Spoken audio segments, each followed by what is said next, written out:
Então, eu me lembro que, naquela época, era o rádio, né? E algumas famílias ligavam para a emissora, dando o endereço e oferecendo prêmios em dinheiro para eu ir buscar na casa delas. E a minha avó ia comigo. Eu ia apanhar o dinheirinho. Quer dizer, cantava e levava um E dinheirinho. levava o dinheirinho, não precisava cantar. Ah, nem Só cantar. porque eles ouvindo já se emocionavam, né? Porque o rádio tinha esse poder, mais do que hoje. E as porque pessoas você também queriam ver imaginava quem é esse menino, muito as né? coisas, né? As imagens das radionovelas, aquelas coisas. E assim foi, quer dizer, eu comecei minha carreira desde muito cedo. E aí, num desses programas da Rádio Nacional, eu tinha meus 9 anos, o José Carlos Burle, que foi um grande diretor da Atlântica, que era primo do Burle Marx, o grande paisagista, que eu tive depois a honra de conhecer na casa dele. E ele estava no auditório e precisava de um menino que representasse, cantasse. Esse menino era eu, fui escolhido, fiz meu primeiro filme. Qual foi esse primeiro filme? Chamava-se Também Somos Irmãos, era um drama, não era uma chanchada. Quantos filmes você fez, Aguinaldo? Olha, em criança eu fiz 2, foi esse, e depois quando eu já estava no Rio Grande do Norte, com 12 anos, ele passou um telegrama para meu pai pedindo que eu voltasse ao Rio, que era um filme que eu tinha que fazer, sem cantar, só apresentar. Voltei para o Rio de avião, aos cuidados do comandante, naquela época, levava 2 dias para chegar no Rio. Isso era 1950, imagina. Era o Pinga-Pinga. Fiz o filme, que chamasse Maior que o Ódio, que era um filme sério também, fazendo o papel do Jorge Doria pequeno. E o saudoso Ivan Lessa, grande jornalista que recentemente faleceu, fazia o papel do Anselmo Duarte pequeno. Jorge Doria, que, aliás, não era Doria, você sabe disso. Não sabia. Muito meu amigo, era o pseudônimo dele, Jorge Doria. Foi um grande ator, tem acho grande ator. 5 anos, mais ou menos, esse filme ele fazia um grande ator brasileiro. Ele fazia o galã. Ele não era Doria, era ele fazia o galã do filme, mas era um mau caráter e tal, sabe? Era e você fazia o papel dele pequeno? Nesse que eu fazia o papel dele não era mau caráter. Mau caráter foi no primeiro, Também Somos Irmãos. Mas, enfim, eu comecei minha carreira assim, muito cedo, rádio, cinema, ganhando já meu dinheirinho, as coisas começaram a melhorar, graças ao pequeno Aguinaldo Raiol, que ajudava na família. Aguinaldo, virando a página, é um tema que não tem a ver com a carreira, mas tem a ver com o sentimento. Por que o Aguinaldo Raiol nunca casou? Quem disse? Não, mas eu... Você casou? Eu casei. Eu casei, mas muita gente não sabe disso. Mas já tem um tempinho, mas isso é coisa minha, acabou. Pronto, então, página virada. Você sente falta de... Minha esposa não é do meio artístico. Você sente falta de um filho, de um sucessor, de alguém que você pudesse educar para ser o seu sucessor? Quando tinha uns 18 para 19 anos, eu fui pai. Mas era uma época em que eu morava no Rio Grande do Norte ainda, pouco antes de voltar para o Rio, 18 anos. E eu namorava uma menina... Outra informação que eu não sabia, a hora que eu te conheço, 4 décadas. Verdade. Eu nem sabia que você tinha casado e nem tampouco você tinha tido um filho. Eu não casei, mas tenho um filho. Eu tive um filho. Mas eu na verdade, casei, mas naquela época não casei. Era um namorico de rapaz e mocinha, ela era menor de idade, ela era 1 ano mais nova que eu. E nós tivemos um filho. Só que era tudo escondido, porque eu não queria que a família soubesse. Eu não queria falar para a minha família, porque era um garoto ainda. Naquela época, 18 anos, era garoto, não é como hoje em dia. E ela escondeu muito a gravidez, colocava prato e colocava faixas na barriga para não mostrar. Aquelas coisas de louco, sabe? Se eu tivesse um pouco mais de consciência nessa época, eu não teria deixado fazer isso, né? Mas e teria assumido, é claro. Teve, mas era nasceu um menino debilitado, fraquinho, viveu 3 meses e faleceu. E essa é uma história... Isso ficou uma marca? No começo, sim, depois eu superei isso. Depois eu superei porque eu analisei todos os fatores, as coisas que nos levaram a isso. Eu vi que foi muito por ignorância, por medo, por uma coisa que naquela época existia ainda, né? Tinha um certo de preconceito e tal. Se fosse hoje, seria bem diferente, né? Se fosse depois de um tempinho. Virando a página também, vou lembrar aqui de uma grande amiga sua, grande amiga minha, grande amiga dos brasileiros, Hebe Camargo. Nem fala. A Hebe tinha adoração por você. E você igual, por ela. Eu também tenho até hoje. Anos e anos e anos com vocês juntos. E a Hebe adorava o Aguinaldo, adorava. Era assim, ela era fascinada por você. Aliás, era você e o Roberto Carlos. É impressionante o fascínio por esses 2 homens. E você, ela reproduziu e falou publicamente no programa, em entrevistas, várias e várias vezes. Qual a influência da Hebe Camargo na sua vida e na sua carreira? Olha, foi a influência uma das mais benéficas que eu já tive na minha vida, porque desde o começo, quando eu cheguei em São Paulo, a Hebe sempre me apoiou. Porque a minha história de São Paulo é uma história inacreditável para muita gente. Quando eu cheguei, eu não conhecia a Hebe nessa época. Quando eu cheguei em São Paulo, eu ainda não conhecia a Hebe pessoalmente. Mas quando eu vim para São Paulo... Era a Hebe, já né? era Hebe Camargo. E cantora. E cantora ela gravava também, discos. Eu conhecia por discos, inclusive.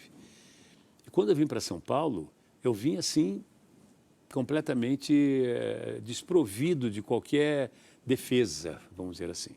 Porque eu cantava no Rio esporadicamente. Eu vou contar essa história um pouquinho antes para chegar até a minha amizade com a Hebe. E um produtor de São Paulo me ouviu cantando no Rio. De vez em quando eu fazia um número antes de um programa, uma coisa ou outra, mas não tinha gravado Coisas disco, pequenas. ninguém conhecia ainda. E ele gostou muito e me convidou para fazer, era o Ribeiro Filho, me convidou para fazer um programa dele, para cantar no programa dele em São Paulo, que era feito no auditório da TV Tupi, da Rádio Tupi, mas era televisionado.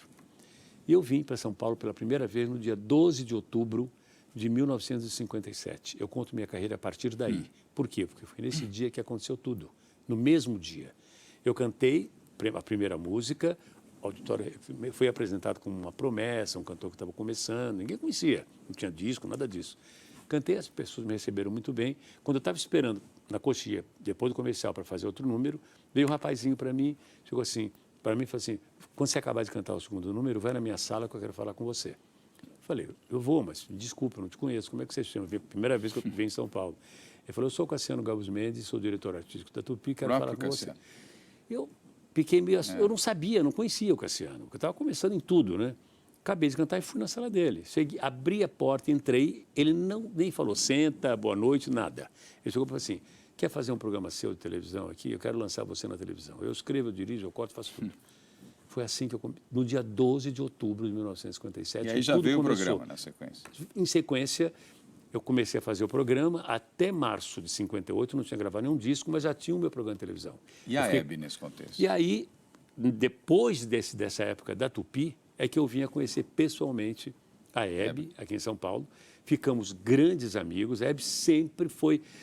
a volta da Hebe à televisão, na verdade, eu fui tipo um intermediário para isso. Porque eu já estava fazendo o meu programa na TV Record, com o Renato, e o Paulinho Machado de Carvalho um dia me chamou e falou assim, olha, você é tão amigo da Hebe e tal, vai na casa, pede para ela se ela quer conversar com a gente, nós queríamos trazê-la de volta para a televisão. Ela já tinha ido ao programa recém-mamãe, ainda, que o Marcelo era pequenininho, entrou com ela no colo, no programa, ela e o primeiro marido, né, o Décio. E aí o Renato Portiel pegou o Décio no colo, inventou que ele tinha feito xixi no colo dele, não fez, era mentira. Me molhou tudo, mentira.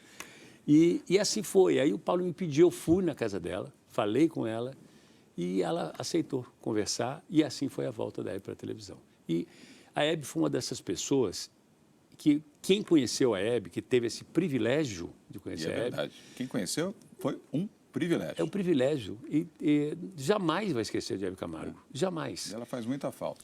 Daquelas pessoas que a gente sente falta. A primeira vez que eu vi a Hebe triste foi uma conversa que nós tivemos na casa dela em 1973, que eu olhei para a mão dela e falei assim, olha que anel bonito que você está, você é bonito? Toma, me deu, é esse anel aqui. Esse que você está usando. É esse aqui que eu estou aqui usando.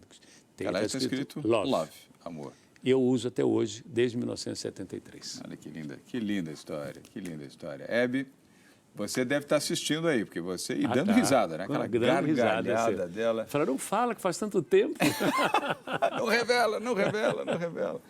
Bem, e você, fique ligado, daqui a pouquinho nós voltamos no Face a Face com Aguinaldo Raiol.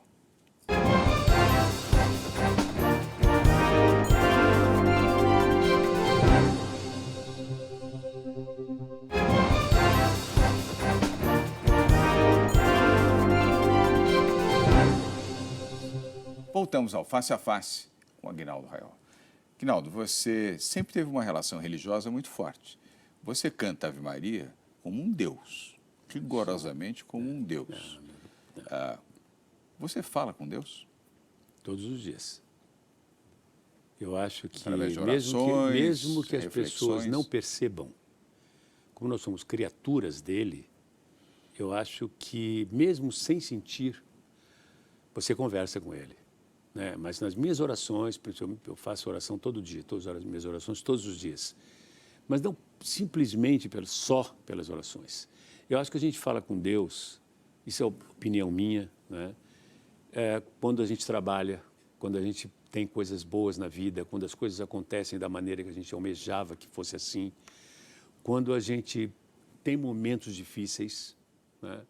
Eu acho que a gente conversa com Deus todos os dias, que nós somos criaturas dele. Então, eu acho que não tem como não ter esse tipo de relação, não é?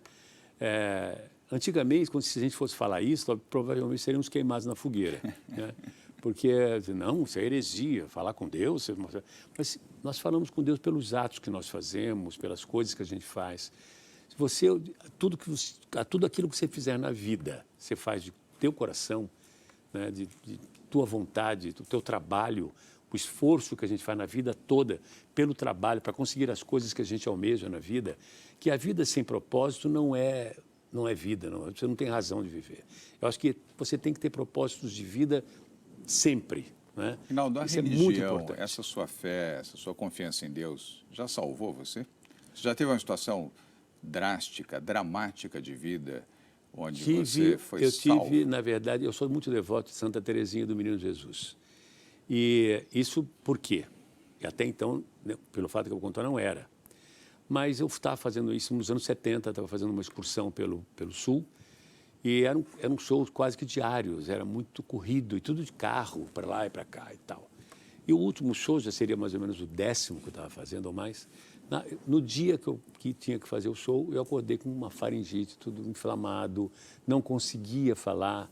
Era uma coisa que tem faringite, enfim, traqueite, o que Sabe for, o que é? né? Sabe o que é. É isso que sai de voz. E não conseguia. Eu falei, bom, telefona para lá agora, então fala para o pessoal do clube que vai fazer o show, que não vai dar, porque eu não tenho condições. Ai, pelo amor de Deus, o cara lá. Falei, já não era mais no Paraná, era no Paraná que eu estava fazendo, e esse último seria já em Santa Catarina.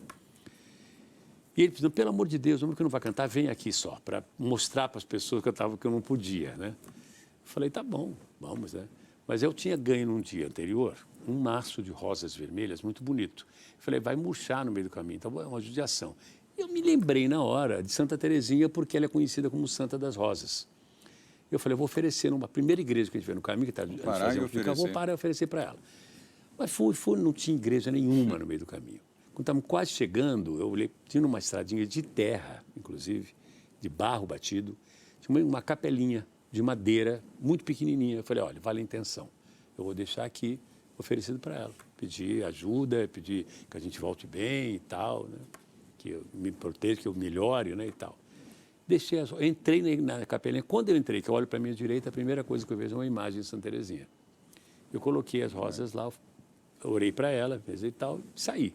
E fui. Cheguei lá, sem poder falar, realmente e tal, mas aí entrei no palco, cheio, lotado, e o pessoal, eu não podia falar. Aí tinha um cara lá, sempre tem isso, um pedacinho de uma música e tal. Para eles verem que eu não podia, eu falei para o meu irmão que estava comigo, que toca violão, Ronaldo, dá um tom carinhoso, uma música que é brejeira, é alegre e tal. Mas para eles cantarem, para a plateia cantar. Isso. Assim que estava.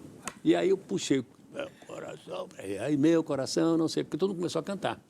E eu comecei a tentar fazer junto e a voz começou a sair. E começou a sair. Eu fiz o show de quase 2 horas, cantando todas as músicas que eu fazia nos meus shows, inclusive Ave Maria, inclusive Granada, inclusive músicas fortíssimas. Você tem que usar toda a potência de voz. Tudo, mas saiu a voz perfeita. Santa Teresinha presente. Acabei de cantar, acabou a voz de novo.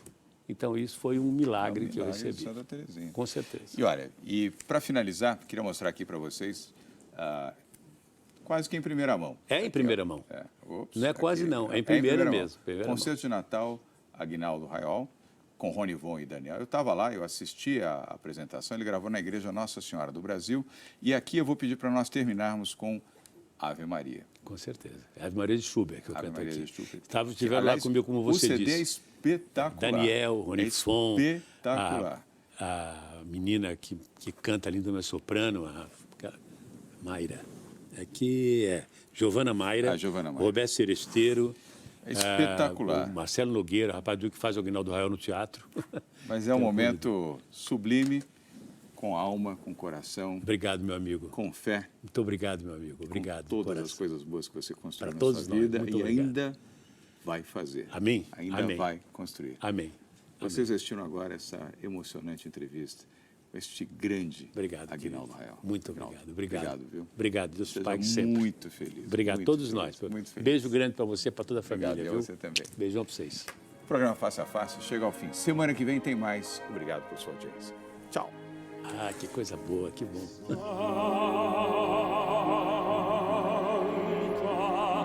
Maria